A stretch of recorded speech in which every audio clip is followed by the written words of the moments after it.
Hell House LLC is a found footage film that really caught me off guard. I went into it on a whim after seeing it available for free on Amazon Prime, and to be honest, I really wasn't expecting much, which is why I was really surprised when it ended up becoming one of my favorite all time horror movies. I'll be keeping it spoiler free up until a certain point, and I'm gonna warn you when I go into more detail. Now, the film's premise is as follows. We're shown interviews from a documentary in progress about Hell House, a haunted attraction that had opened up for one night back in 2009 inside the previously abandoned Abaddon Hotel. We're shown some home video footage shot by a patron attending the event. They record their walkthrough of the haunted house, showing us the lights and performers and scares that have been set up by the crew. And as they go on, we start to see little hints that something isn't quite right. This comes to a head when the camera reaches the top of the basement stairs, and suddenly the crowd at the bottom apparently sees something and begins trying to rush back upstairs. There's confusion and panic as guests push past each other and things are falling over, and finally the cameraman makes it out just as emergency services arrive. From here, the medium again switches to news reports, and we learn that numerous people died that night in what authorities attribute to an unspecified equipment failure. But the interviewees aren't satisfied with this answer. A photographer who broke into the hotel looking for answers shares his story. His findings seem to hint at something much more than the story given by the police. But before entering the basement, as he puts it, I'm not gonna lie, I stood to the side of the door and pointed the camera down the stairs and just snapped a few pictures. There was no way I was going down those stairs. No way. we then learn that the documentary crew has been contacted by Sarah, a member of the Hell House staff. She reveals that the crew had recorded their experiences in the months leading up to the event, including the night itself, and hands over the tapes, which she claims contain the truth. This is where the film really starts, as we're shown the tapes from the beginning, and this structure is honestly great. I mean, it had me hooked from the start. A big part of this movie is just learning what even happened, what the movie is about in the first place.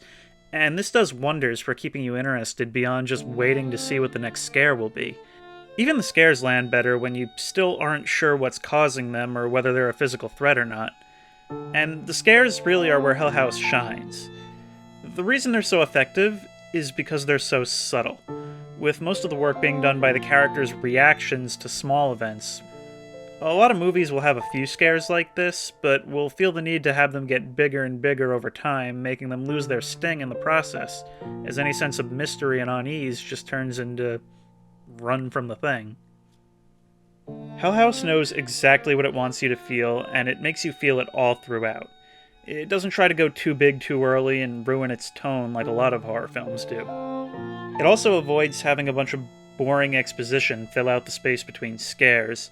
Every moment is in service of spooking the audience, but I'll talk more about that in the spoiler section. The only time there's a significant jump in pace is the ending, which we already know from the start will be a big disaster, so it's really not that big a deal. It does that thing I really like in movies that take place in a relatively confined setting, and that's to move the camera between rooms a lot. And what this does is we get a sense of the space that we're in. If we're going to be spending so much time in and between these areas, I find it really helps with audience immersion to be able to visualize how it all connects and to become familiar with the space. Return of the Living Dead used this to great effect, showing us the different sections of the mortuary so that you can feel how bad things are getting when parts of it are rendered inaccessible or unsafe. The characters are realistic and likable, nobody really acts like an idiot, and the actors all do a pretty good job. The soundtrack is very minimal and is used sparingly, which perfectly sets the mood that the movie is going for. I'm going to be getting into spoilers now, so if you want to stop watching and go see the movie, which I highly recommend, it's available right now on Shudder. There are a few scares that I think are a little much, particularly during the climax, and I actually did make my own edit to trim a few of these down, and I think the movie works a little better as a result. Still, it should say something about the movie's dedication to unease over terror that my edit only came out to about 2 minutes shorter. Remember before when I said that this movie dedicates every moment to either being or setting up some kind of scare?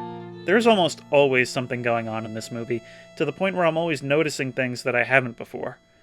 Some of these are pointed out by the movie itself after the fact, showing still images and zooming in on things you probably missed as part of the mockumentary aspect, but there's still plenty that's up to the audience to find.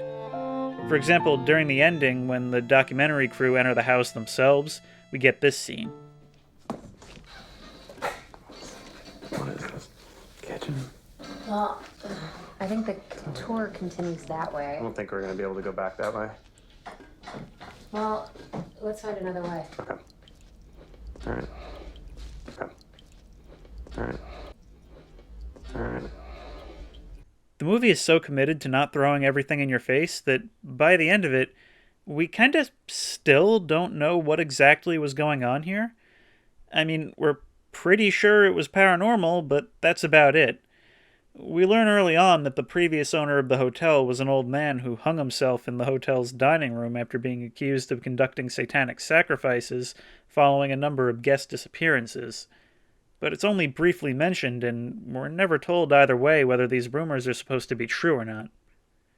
Well, until the sequels, but maybe we'll talk about the sequels another time.